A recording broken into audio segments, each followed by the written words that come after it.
নমস্কার বন্ধুরা, আজ আপনাদের সাথে পুঁই মিটুলি বা পুঁই দানার দারুণ একটা রেসিপি শেয়ার করতে চলেছি। গরম ভাতে পুঁই মিটুলির এই রেসিপি থাকলে আর কিচ্ছু লাগবে না, এটা দিয়েই এক থালা ভাত খেয়ে নিতে পারবেন, এতটা টেস্টি হয় এই রেসিপিটা। আর আগে যারা আপনারা কখনো পুঁই মিটুলি রান্না করে খাননি, একবার এইভাবে রান্না করে খেয়ে দেখতে পারেন, আশা করছি আপনাদেরও ভীষণ ভালো লাগবে। তাহলে বন্ধুরা চলুন আর বেশি দেরি না করে রেসিপিটা শুরু করা যাক। এখানে আমি ওই 250 গ্রামের মতো নিয়ে নিয়েছি পুঁই মিটুলি। মিটুলিগুলোকে আগে থেকেই পরিষ্কার করে আমি ধুয়ে নিয়েছি, এরপর একটা ছুরির সাহায্যে দেখুন এইরকম একটু ছোট ছোট করে কেটে নিচ্ছি। তো এর মধ্যে কয়েকটা পাকা দানাও রয়েছে, মানে পুঁই শাকের যে পাকা দানাগুলো হয় সেগুলোও রয়েছে, তাতে কোনো অসুবিধা নেই। তো যাই হোক, মিটুলিগুলোকে ঠিক এইরকম ভাবে একটু ছোট ছোট করে কেটে নেব। বন্ধুরা, আমি কাজটা করতে থাকি আর আপনারা কিন্তু অবশ্যই আমাকে এই সময়টা কমেন্টসে জানিয়ে যাবেন আপনারা কে কোন জায়গা থেকে আমার আজকের এই রেসিপিটা দেখছেন, তবেই না আপনাদের কমেন্টসে ধন্যবাদ জানাতে পারবো। এদিকে সমস্ত মিটুলিগুলোকে সুন্দর করে ছোট ছোট করে কেটে নিয়েছি। এখন এগুলোকে সাইডে সরিয়ে রাখবো। এরপর নিয়েছি একটা মিডিয়াম সাইজের আলু। যেহেতু নতুন আলু, খোসা একদমই পাতলা হয়, ওই জন্য খোসাটা একদম হালকা করে একটু ছাড়িয়ে নিয়ে তারপরে পরিষ্কার করে ধুয়ে নিয়েছি।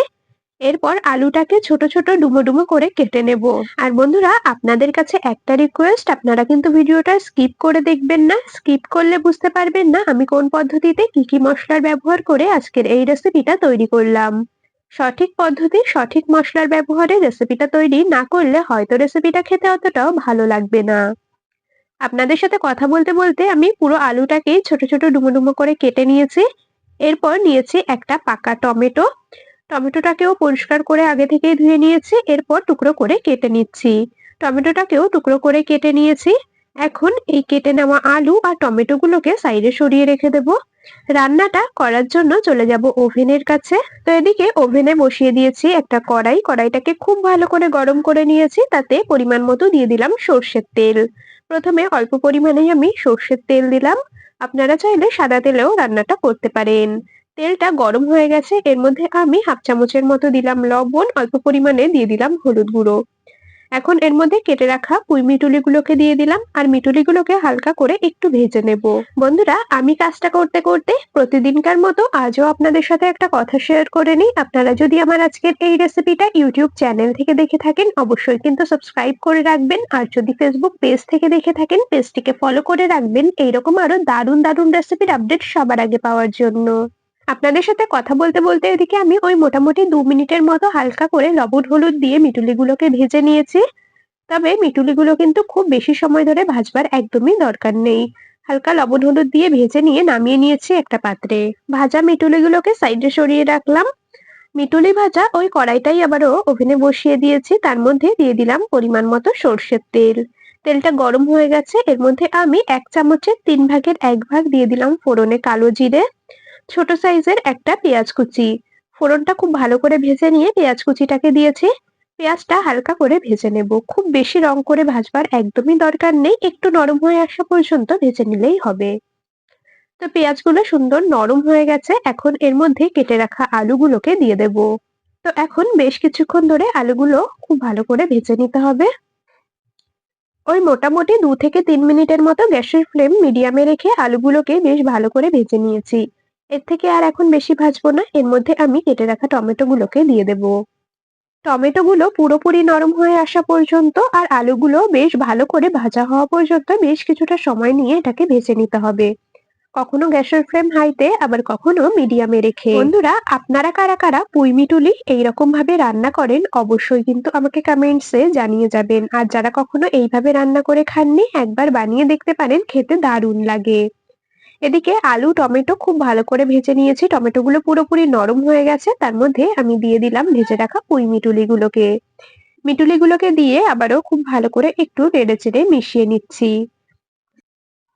মিটুলিগুলোকেও বেশ ভালো করে একটু মিশিয়ে নিয়েছি। এখন এর মধ্যে দিয়ে দেব স্বাদ মতো লবণ আর দিয়ে দেব পরিমাণ মতো হলুদ গুঁড়ো। আগে যেহেতু মিটুলিগুলোকে ভাজার সময় কিছুটা লবণ হলুদের ব্যবহার করা হয়েছে, সেই কথা মাথায় রেখে কিন্তু এখানে লবণ হলুদ দিতে হবে।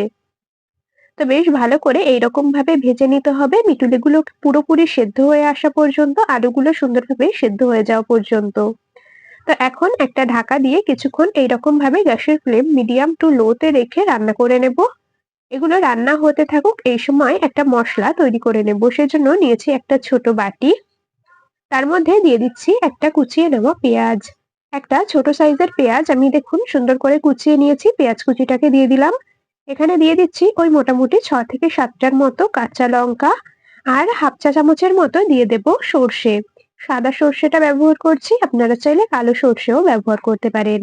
মশলাটা আমি শিলে বেটে নেব। এর মধ্যে অল্প একটুখানি লবণ দেব আর একটু জল দিয়ে একদম সুন্দর করে বেটে নেব।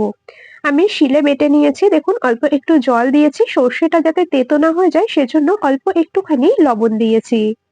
তো এদিকে মশলাটা সুন্দর করে বেটে নিয়েছি, এখন এটাকেও সাইডে সরিয়ে রাখবো আর আবারও চলে যাব ওভেনের কাছে। আপনারা চাইলে মশলাটা মিক্সিতেও বেটে নিতে পারেন, তবে আমি শিলেই বেটে নিয়েছি যেহেতু একদমই অল্প মশলা। আর শিলে বাটলে রান্নার স্বাদ একদমই আলাদা হয়, খেতে ভীষণ ভালো হয়।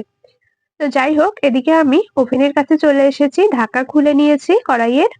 খুব ভালো করে একটু নেড়েচেড়ে নিচ্ছি। আলুগুলো কিন্তু এখন সুন্দরভাবে সেদ্ধ হয়ে গেছে। পুঁইমিটুলিগুলোও খুব ভালো মতো করে সেদ্ধ হয়ে গেছে। এখন এর মধ্যে বেটে রাখা মশলাটাকে দিয়ে দেব। মশলার বাটিটাকে ধুয়ে সামান্য পরিমাণে দেব জল। এই রান্নাটায় কিন্তু খুব বেশি ঝোল হবে না, একদমই গা মাখা হবে, সেজন্য খুব বেশি জল দেব না। আর আলু, মিটুলি সবকিছু যেহেতু খুব ভালো করে সেদ্ধ হয়ে গেছে, জল দেওয়ার একদমই দরকার নেই। সেজন্য সামান্য পরিমাণে জল দিয়েছি, খুব ভালো করে এইভাবে নেড়েচেড়ে মিশিয়ে নিলাম। মশলার কাঁচা ভাবটা পুরোপুরি চলে যাওয়া পর্যন্ত আর এক্সট্রা যা জল রয়েছে পুরো টেনে একদম শুকনো শুকনো হয়ে আসা পর্যন্ত এটাকে রান্না করে নেব। বন্ধুরা, আলু দিয়ে পুঁই মিটুলির চচ্চড়ি এভাবে আপনারা কারা কারা বাড়িতে রান্না করে খান অবশ্যই কিন্তু আমাকে কমেন্টসে জানিয়ে যাবেন। এদিকে মশলা বাটাটা দিয়ে কিছুক্ষণ রান্না করে নিয়েছি, মোটামুটি 3 থেকে 4 মিনিটের মতো। রান্নাটা প্রায় হয়ে এসেছে, দেখতেই পাচ্ছেন একদম শুকনো শুকনো চচ্চড়ি মতো হয়ে গেছে। এখন আর বেশি রান্না করব না, এখন এটাকে নামিয়ে নেব। দেখতেও দেখুন কতটা লোভনীয় লাগছে। গরম ভাতে পুঁইমিটুলির এই রেসিপি থাকলে আর কিচ্ছু লাগবে না, এটা দিয়েই এক থালা ভাত খেয়ে ফেলতে পারবেন। তো এদিকে রান্নাটা একদম কমপ্লিট হয়ে গেছে, এটাকে এখন একটা পাত্রে নামিয়ে নিচ্ছি। বন্ধুরা, রেসিপিটা আপনাদের কেমন লাগলো অবশ্যই কিন্তু কমেন্টসে জানিয়ে যাবেন। যদি ভালো লেগে থাকে তবে ভিডিওটিতে একটি লাইক আর বন্ধুদের মধ্যে অনেক অনেক শেয়ার করে দেওয়ার অনুরোধ রইল। তাহলে আজ এখানেই শেষ করছি, আবার দেখা হবে পরবর্তী কোনো রেসিপির সাথে। ততক্ষণ সকলে ভালো থাকবেন, সুস্থ থাকবেন।